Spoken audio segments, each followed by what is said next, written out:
think ever since you joined the office, we have not been here officially to welcome you on our media platform. So today we are here. We have three major questions for you. One, we are looking at the call on so many people about splitting Bawku West into two.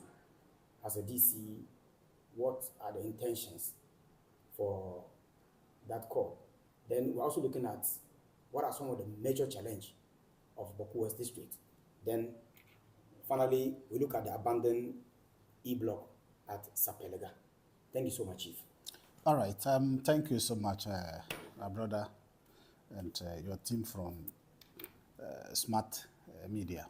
I want to thank you so much for the opportunity this morning, and to thank you for making time to be here and to engage with me. I'm highly grateful for that honor. Thank you. Yes, I think it is a clarion call that the Bawku West district should be split into two so that we could have make Benaba a district.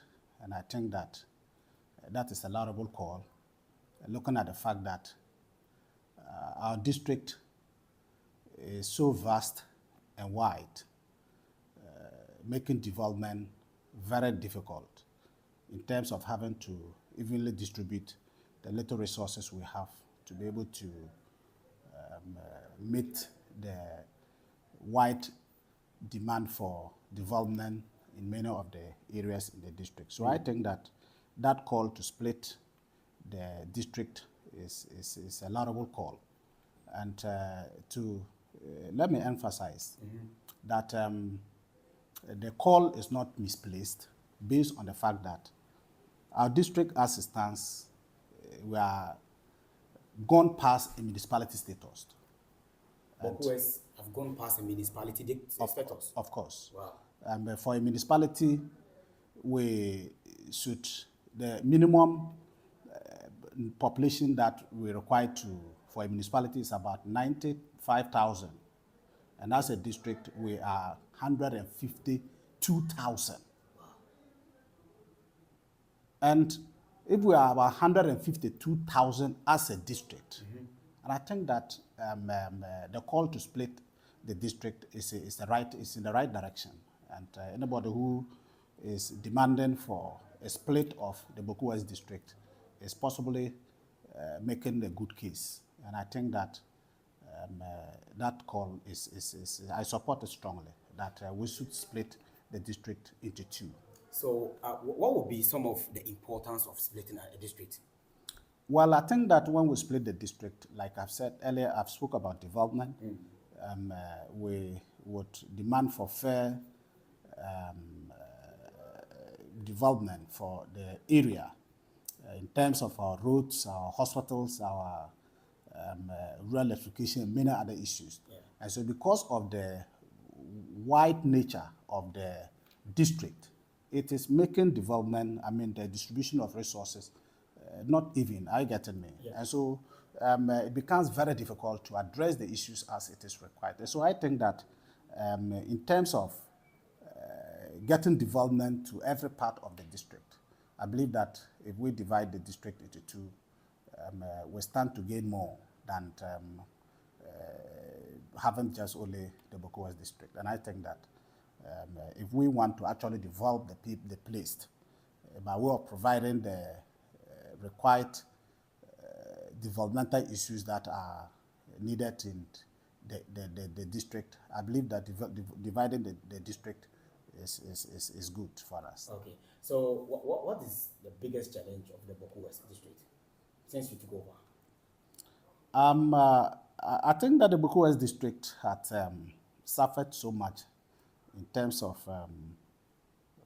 development in the last 8 years, looking at the fact that over the last 8 years, rural electrification projects were not properly executed. And that is to say that our district didn't see much improvement in our rural electrification for over 8 years plus. And I think that in terms of having to bridge that gap, providing or connecting most of our communities to the national grid is still a challenge.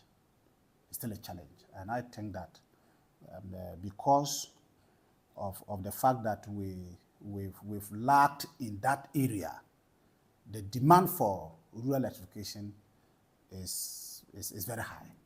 And so one of the major areas as a district chief executive I have to contend with is the demand for rural electrification in most of the communities. And that is the number one issue. Okay. The second issue is the poor nature of our roads.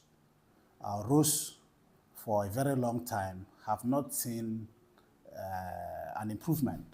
And by extension, it is creating a very big problem for us in terms of motorability and free access to the central business districts of our district. And that is a major issue. Even though our roads are linked up, our father, Honorable Cletus Sapule, did so well by connecting every single community of the district to the district capital. But the major challenge now is to address some of the challenges that have pertained over the years in terms of reshaping, having to provide the needed bridges and culverts and other areas of graveling and addressing major issues of our roads. And that had become our being.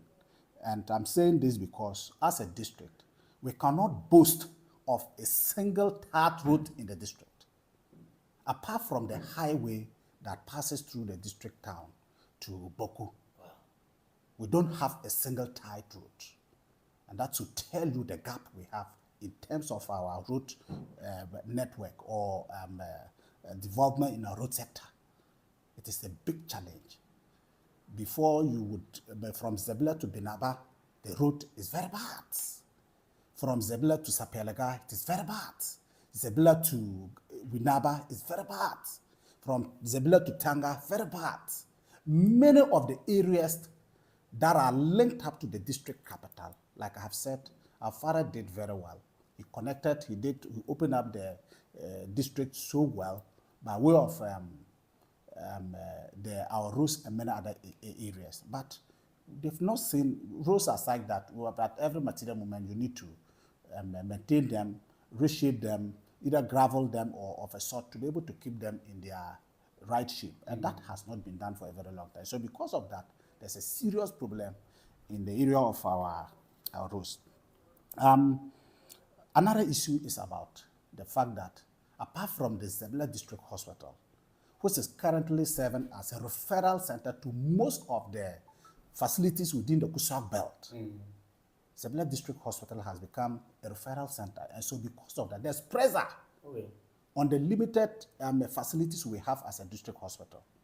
And so that in itself is a problem. Binaba is so vast and so big to the extent that we need to have another polyclinic or a hospital of a sort to address most of the health challenges we have in that area. Same with Sapelaga. Sapelaga also needs a polyclinic. And so if you look at all these issues, it becomes a major issue for us to manage with when it comes to our healthcare issues and whatnot. So our major challenge is some of these things. And like I've said, if you have a district that you can boast of only one tarred road, that should tell you that the inner roads within the capital in itself is a problem. And I must say that as a district chief executive, I don't sleep over some of the issues that are confronting our district, and I think that we can do better. Okay. So lastly, we are talking about the E-block at Sapelaga. I think it's a big concern. The last time I visited there, I realized how the state of the Sapelaga E-block has been. Have you visited there, and as a DCE or a district chief executive, what are the plans and the way forward? Yes, so like I have already told you that we need to divide the district so that we can distribute resources fairly to every part of the district. And by extension, it calls for the fact that Zebula should not have just only two senior high schools. We have Kusanaba Senior High School, Zebula Senior High School, and so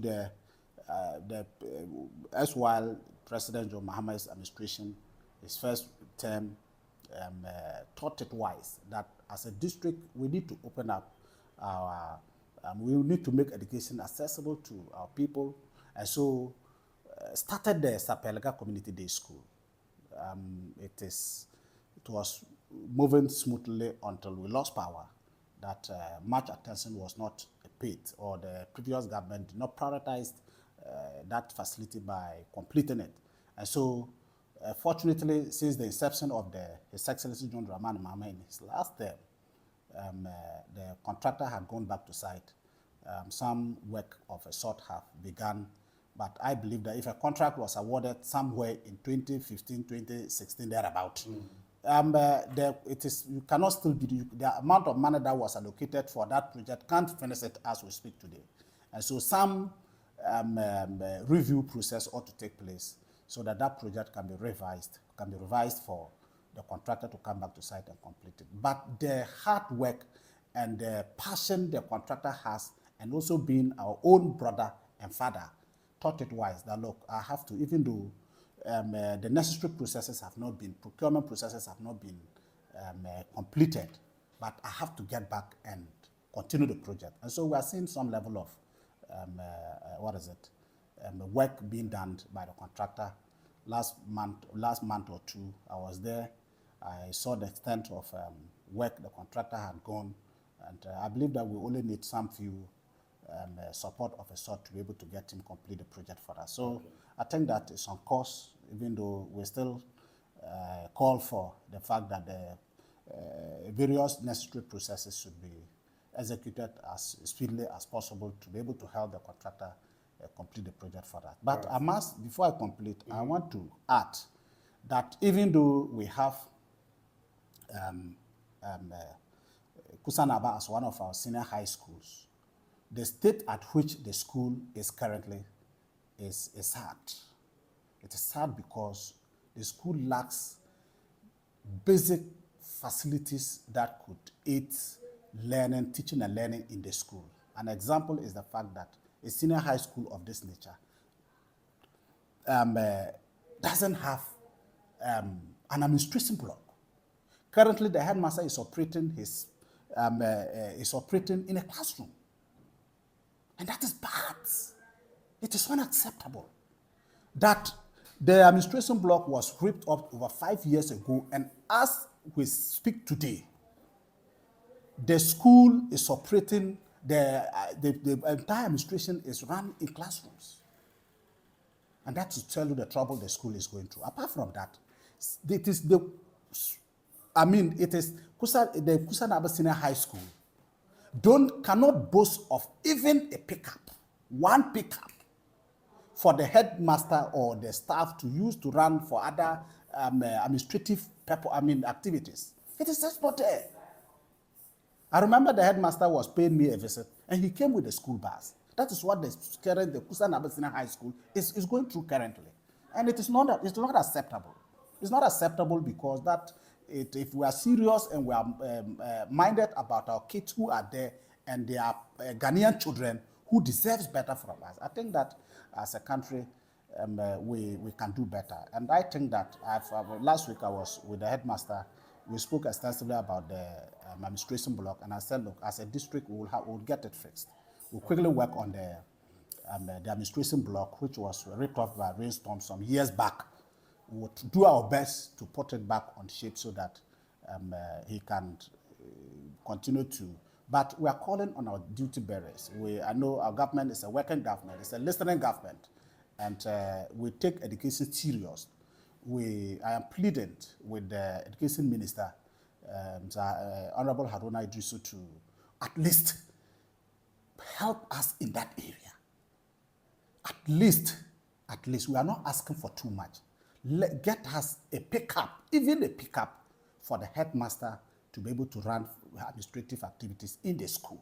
I think this would help us a lot. And we also plead with the minister again to also help us get a new administration block.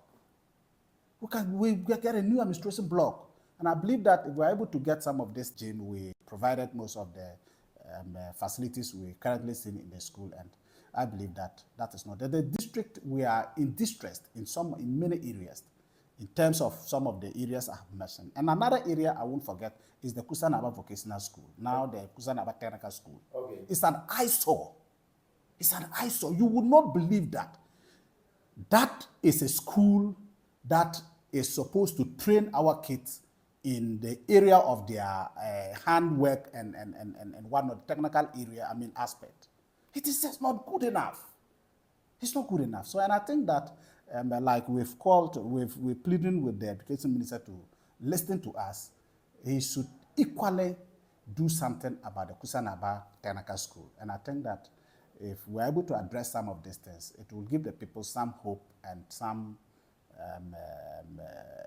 trust for our system, so that we can continue to trust that indeed we are providing the necessary services that are required of the people. And I believe that that will go a long way to address most of the issues. If you give me time to list the issues we are going through as a district, I think that we will not leave today. So our issues are so many that we certainly cannot mention all of them in this interview. Okay. Our leaders here in the Kusak are not vibrant on social media at all. When you want to tag them, you don't see them. When you want to see them on social media project their own craft, we don't see them. And it seems like people are now using social media to even project themselves. But our leaders, the DCEs, our MPs, we don't see. Sometimes some people were chatting me on Facebook, I am this MP and I want to help you and this and that. But because we know much about the social media, we have to always rubbish them and come out and debunk it. So what do you think? What is your social media handle and how are you handling social media now? A question you have asked, because we are in a new era, and whatever you are doing, if that is not it's not possibly if you don't sell that on social media, I believe that it becomes very difficult for us, because nobody will know exactly what you are doing. And it's possible that they are doing so well and they are working so hard, but it is because their issues are not discussed on social media. Some tend to think that maybe they are not working, but I don't think that is the case. They are doing so well, like I have said. Our MPs are working very hard. Our DCEs are on top of issues.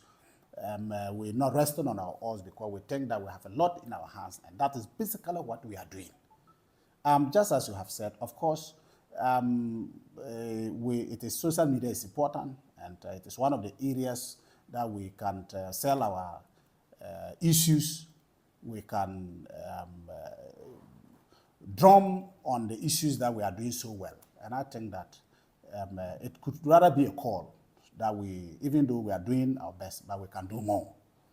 I am one of those who on any occasion I have issues, I go on Facebook to address my issues, let the people know what I am doing. Even the recent cleanup exercise we were doing, if you go on social media, you would have seen that even before it was advertised. I made people to follow me to understand that, look, this is what we are doing as a district. And when it was done, I came back again to tag them on the same handle, so that they will know that this is what we are doing. Yes, it is possible that we are not doing it so well, like maybe go on TikTok and X and many other areas for people to really follow us to know what we are doing. Of course, it's a good call. We would step up our game and maybe do more, but that is not to say that we are not working. We are indeed working very hard, and we could do better by creating more platforms for people to follow us and to know that indeed we are working hard. All right, thank you so much. Thank you. All right.